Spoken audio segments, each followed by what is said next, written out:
Queridos amigos, hoy muy contento porque voy a hablar de una de mis especialidades. El señuelo el video se va a llamar El señuelo, partes y secretos para su elección. Esto es muy importante. Hay un montón de información. Yo voy a hablar de la tararira, de la pesca de bycast, de la pesca de spinning y de los señuelos. Pero es tanta la información que voy a tener que hacer 10 videos. Este es el encabezamiento y cómo tienen que hacer para elegir los señuelos, que es muy importante, van a ahorrar un montón de plata y se les va a abrir un panorama grandísimo. Pero antes de eso, voy a ir contra mis principios. Yo no soy de hablar de mi persona, porque entiendo que hay mucha gente que me conoce. Pero amigos y colegas me han dicho, no, vos tenés que explicar cómo llegaste a esto. Entonces, les voy a contar una pequeña historia que les va a gustar y les va a hacer ver cómo era esto. Voy a ponerme un cachito así la luz, así puedo. Ahí está. Bueno, les comento. Hace muchísimos años, 36, yo entraba a mi primer trabajo de pesca en la casa de pesca La Triestina, de acá de Capital Federal.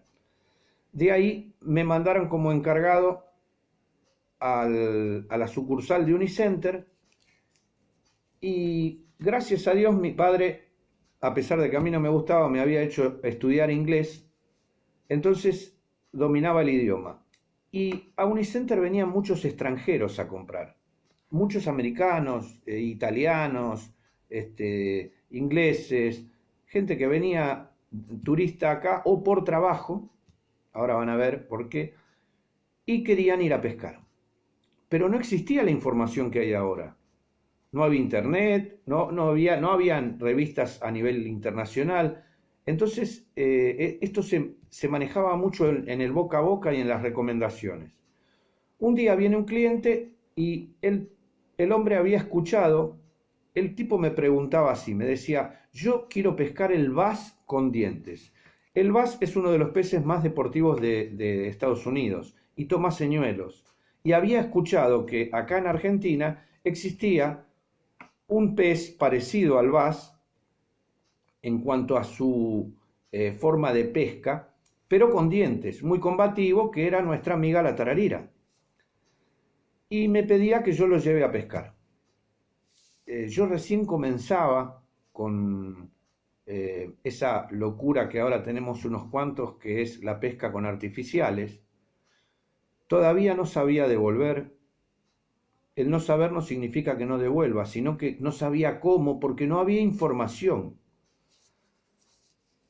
Y este señor lo llevé a la laguna Las Perdices. Ese día pescamos, no sé la cantidad, 200 tarariras. Era impresionante la cantidad de tarariras que había con señuelos. Yo tenía muy pocos señuelos, él tenía una caja con 6 bandejas que las abría así y tenía todo lleno de señuelos americanos. En ese momento eso era casi inalcanzable para nosotros. Pescó tanto y le gustó tanto que me regaló su caja de pesca, con un reel Daiwa adentro frontal, me acuerdo, un Daiwa 500 y una caña Cunard. Para mí en ese momento algo inalcanzable. Yo era un chico. Ese señor era Mauricio Restrepo, el campeón de pesca de bass de Miami, Florida. Y me dijo que me dedicara a ser guía de pesca. Yo todavía no tenía ni idea de lo que era esto. Y me enseñó cómo. Me dijo que me iba a mandar un montón de clientes y me enseñó cómo hacer para tener más publicidad con los extranjeros. Entonces me hizo hacer un volante que decía mis servicios y yo los llevaba a los conserjes de los hoteles y le decía que le daba un pequeño canon en dólares para que él me mandara gente y me empezaron a mandar gente a lo loco y empecé a trabajar muy bien con este mundo tan lindo que es el mundo de los señuelos. Así comencé. Luego me especialicé más En ese momento era uno de los locos, como decía mucha gente, que veían que yo pescaba y devolvía. Fui aprendiendo mucho de los extranjeros. No llevaba después solamente a la Laguna Las Perdices, sino que después me iba a San Pedro, después me iba a Lechiguanas, después tuve la suerte de conocer el mundo de Uruguay y trabajé hasta un año en la estancia Santa Sofía con Cuco, que era el dueño, que falleció pobre, y que me daba trabajo, y trabajé un año con extranjeros también, y eso me abrió un mundo muy importante en el tema de los señuelos y de la pesca. Y después me fui especializando a nivel técnico en los elementos, porque trabajé para varios importadores y me daban unos manguitos extras como asesor. Yo les decía qué era lo que tenían que traer y iba aprendiendo, y la poca información que existía, que era una información escrita, me la comía, la iba leyendo, iba aprendiendo y pedía muestras y sabía qué era lo que tenía que traer. Entonces eso me fue dando mucha experiencia y iba de la mano con mi trabajo como guía y mi trabajo como, digamos, asesor en la parte pesca en importadores muy importantes en esa época y que hoy todavía existen, a los que mando muchos saludos. Bueno, esa es una pequeña historia de cómo arranqué. Hoy tengo fábrica de artículos de pesca, hago algunos modelos de señuelos que no hacen los demás, hago líderes especiales, no líderes comunes, que los van a ver en otros videos, y estoy metido en la parte de guía muy de lleno. Y ahora vamos a comenzar con la parte técnica de ese título que les dije, el señuelo, partes y secretos para su elección. Les aclaro que va a haber más de 10 videos de tararira y de señuelos, pero este es el encabezamiento. ¿Qué es lo que nosotros necesitamos para elegir un señuelo? Necesitamos saber lo siguiente. Primero, su precio. En este momento tan difícil tenemos que ver el precio, porque si nosotros pudiéramos elegir señuelos de excelente calidad, permiso, entonces tendríamos mucha plata, elegiríamos los mejores. Pero hay opciones muy interesantes. Después, también tenemos que tener en cuenta el lugar a pescar, porque no es lo mismo pescar en una laguna donde se pesca todo de superficie que en otra laguna que se pesca a media agua, o en un arroyo a media agua, o en el Río de la Plata con gomas, o en 1000 lugares que existe nuestra amiga la tararira. También tenemos que tener en cuenta los colores, los anzuelos, las anillas, el efecto sonoro, los ojos, que ahora van a escuchar algo muy interesante, un estudio brasilero que dio muy buen resultado y que yo hice el curso, y el cuerpo y el formato. Pero vamos a empezar por el precio. Acá yo tengo un montón de señuelos, y si vieran la pared, todas las paredes de mi casa están todas llenas de señuelos. Tengo más de 700 señuelos. Me gusta, pero les voy a dar un secreto. Siempre pescamos con los mismos. Entonces, podemos tener, creo que todos conocen lo que es un plop o un popper. Por ejemplo, esta es una rana que tiene un frente cóncavo y, actuando a los tirones, actúa como popper. Y después existe el famoso plop, o estos genéricos que también tienen el frente cóncavo y que se estiquea, se hace stick. Ahora vamos a hablar del inglés. A pesar de que yo entiendo de inglés, es una de las cosas que quiero que por lo menos los docentes, los que están en esto, tengan en cuenta que nosotros enseñamos para todo el país, no para los que saben. En realidad nosotros enseñamos para un 80% de gente que no sabe. Y por supuesto, hay mucha gente que no sabe hablar el idioma inglés. Entonces, tratemos de hablar en castellano para que la gente entienda el mensaje que nosotros le queremos dar.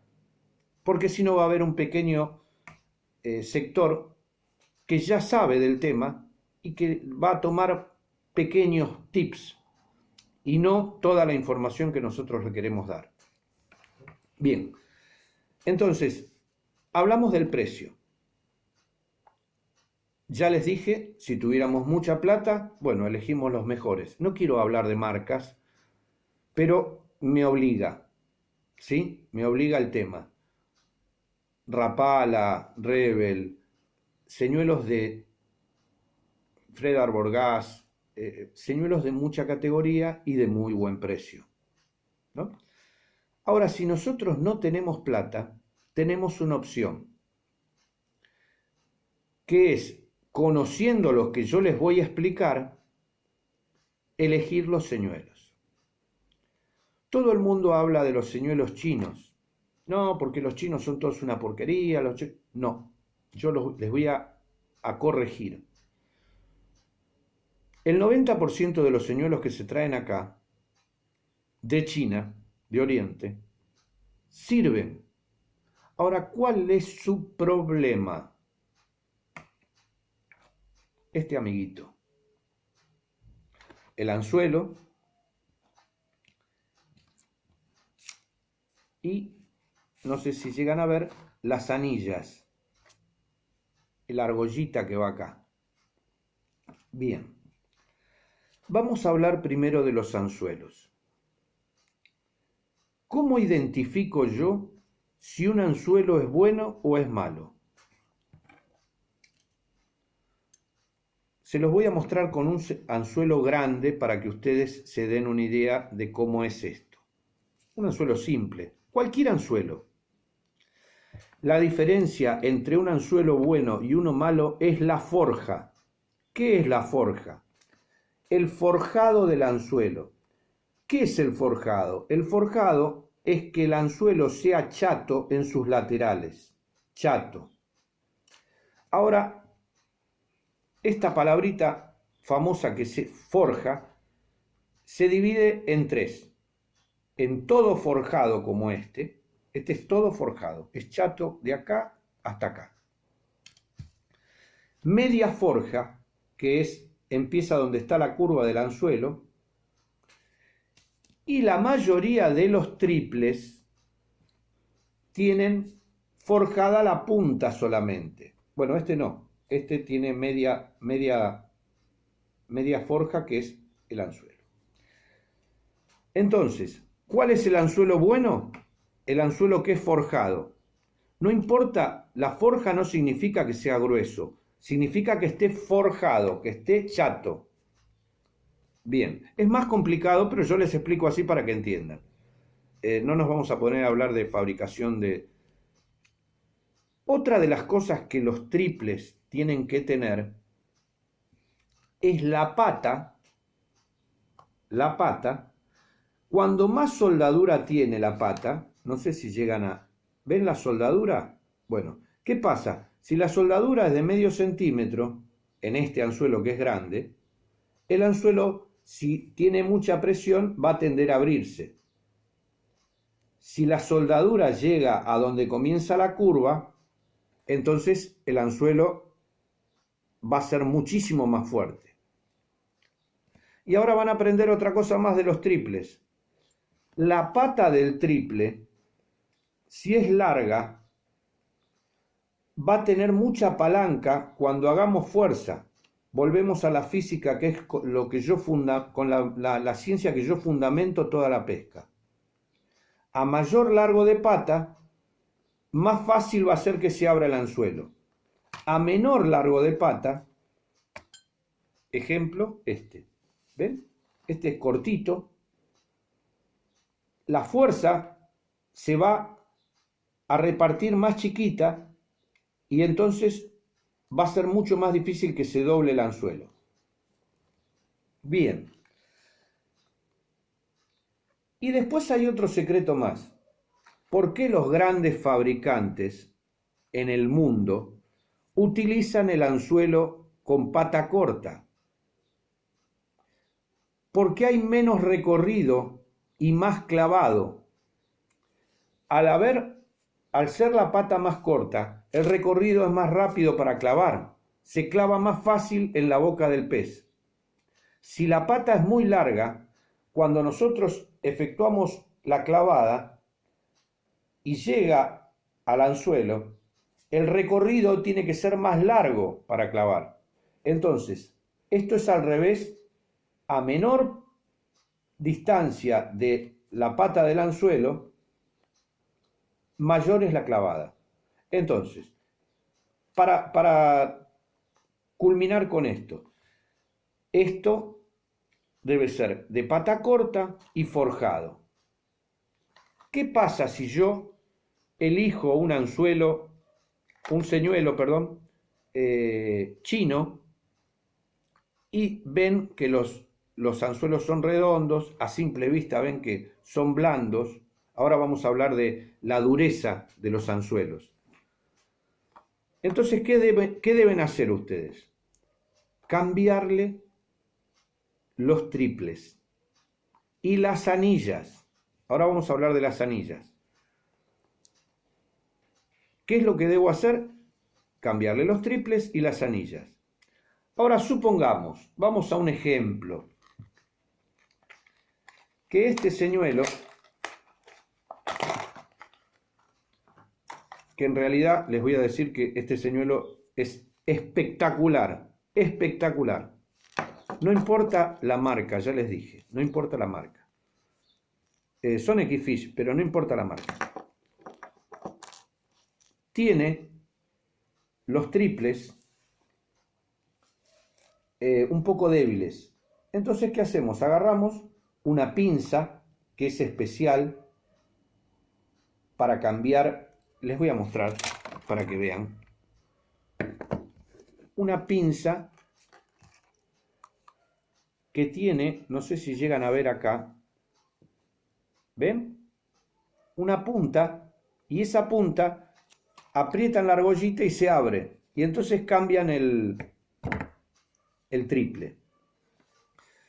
Sacan el triple, van a la casa de pesca, compran un triple como les expliqué yo, de media forja, con punta forjada o con el cuerpo forjado, de pata corta, una buena anilla, y sacan cuentas.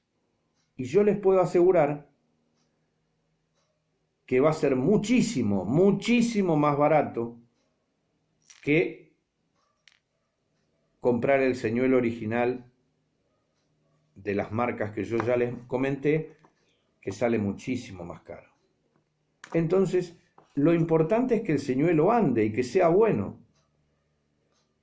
que no se vaya para un lado, que vaya a la profundidad que yo quiero, y entonces van a tener el señuelo que va.